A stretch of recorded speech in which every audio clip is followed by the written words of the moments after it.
Assalamualaikum warahmatullahi wabarakatuh. Alhamdulillahi rabbil alamin. Wabihi nasta'in. Wa ala ali umuri dunya waddin.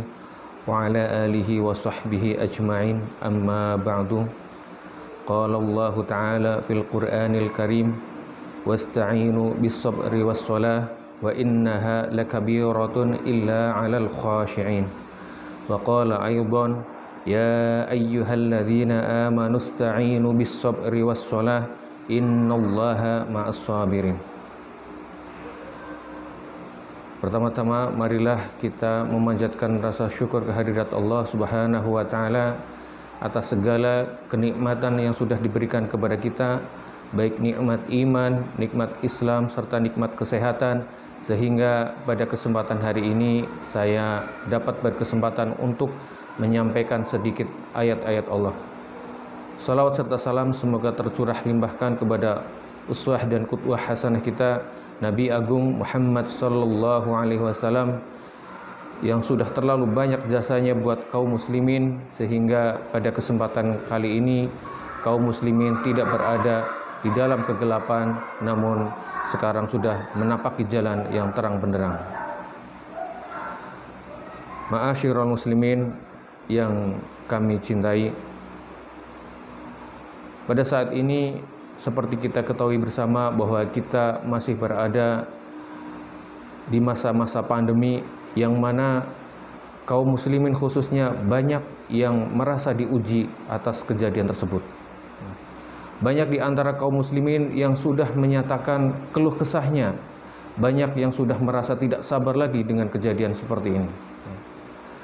Banyak yang stres, banyak yang sudah berputus asa, yang tiap hari kegiatannya ataupun yang dia rasakan hanya keluh kesah semata ya.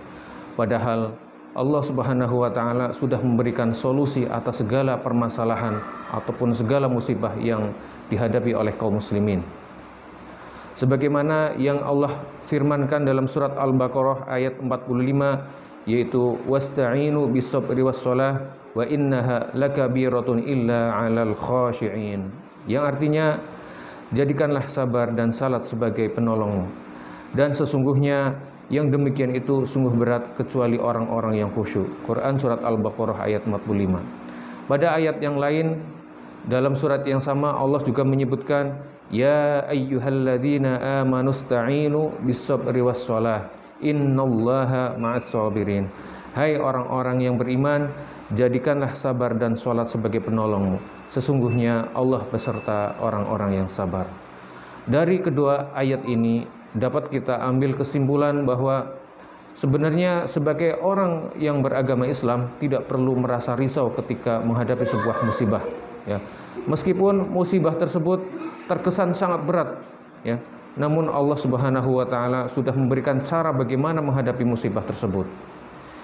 Seperti yang tadi saya sebutkan ya, bahwa salah satu atau salah dua ya solusi yang diberikan oleh Allah Subhanahu wa taala yaitu dengan bersabar serta melaksanakan sholat ya. Dengan melaksanakan sholat maka hati kaum muslimin akan menjadi tenang ya. Dia akan lebih mudah untuk menyerahkan segala urusan kepada Allah Subhanahu wa taala ya. Dengan melaksanakan sholat maka harapan kaum muslimin dalam menghadapi musibah ini akan lebih mudah ya, dibandingkan ketika kaum muslimin meninggalkan sholat.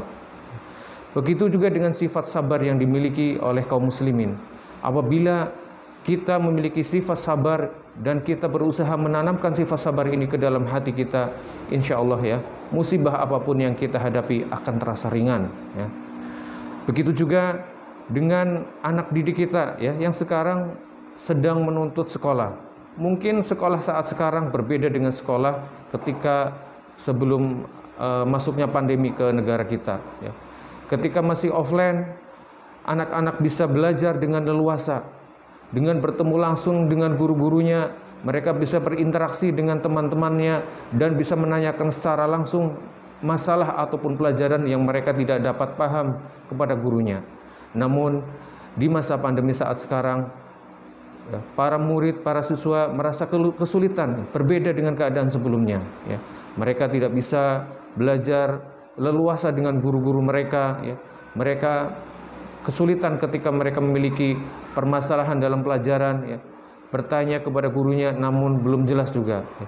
Namun meskipun demikian bukan berarti sebagai seorang murid berputus asa dalam belajarnya, ya. Hendaknya kejadian ataupun keadaan sekarang ini malah menjadikan para siswa semakin giat belajar, ya. Bagaimana caranya memanfaatkan waktu pandemi seperti sekarang tetap bisa seperti belajar ketika dalam keadaan normal, ya.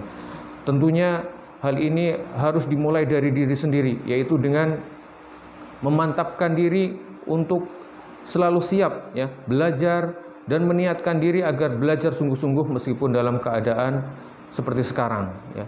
Jangan serta-merta karena adanya pandemi, ya, menjadi malas-malasan, menjadi alasan untuk tidak belajar, tidak menghafal Al-Quran maupun tidak memurojaah Al-Quran, sehingga pelajaran-pelajaran yang tadinya sudah dikuasai akan semakin hilang, ya, khususnya hafalan yang dimiliki, ya.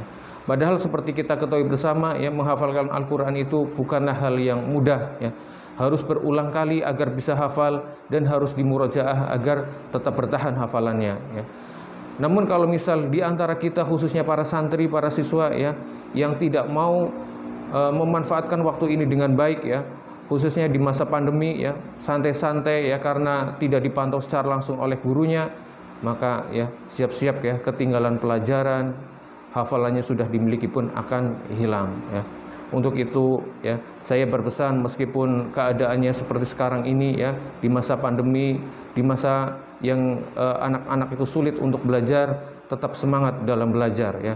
Belajar bukan karena orang tua, bukan karena gurunya, tapi karena diri sendiri sebagai bekal nanti ketika masa tua nanti, ya.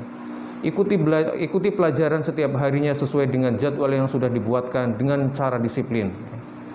Minta ataupun minta didampingi oleh orang tua apabila ada hal-hal yang memang merasa sulit, ya, ketika dalam mempelajari suatu pelajaran, ya.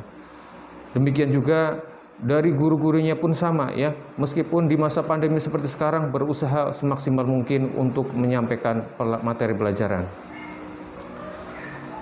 Dan terakhir, ya, saya ingatkan kembali, ya, bahwa semua musibah yang kita hadapi pasti akan ada selesainya, ya. Tidak mungkin yang namanya musibah ini akan berketerusan sampai kapanpun. Untuk itu saya tekankan kembali, ya, jadikanlah sholat. Jangan sampai kita meninggalkan sholat ataupun menyia-nyiakan sholat yang kita laksanakan, menunda-nunda dalam melaksanakan sholat, ya. Kemudian sampai meninggalkan, jangan sampai seperti itu, ya. Apabila kita sampai meninggalkan sholat, jangan harap musibah yang kita hadapi ini akan segera selesai. Begitu juga dengan kesabaran, ya. Insya Allah dengan kita menerapkan sikap sabar dalam hati kita, insya Allah musibah seberat apapun akan terasa ringan, ya.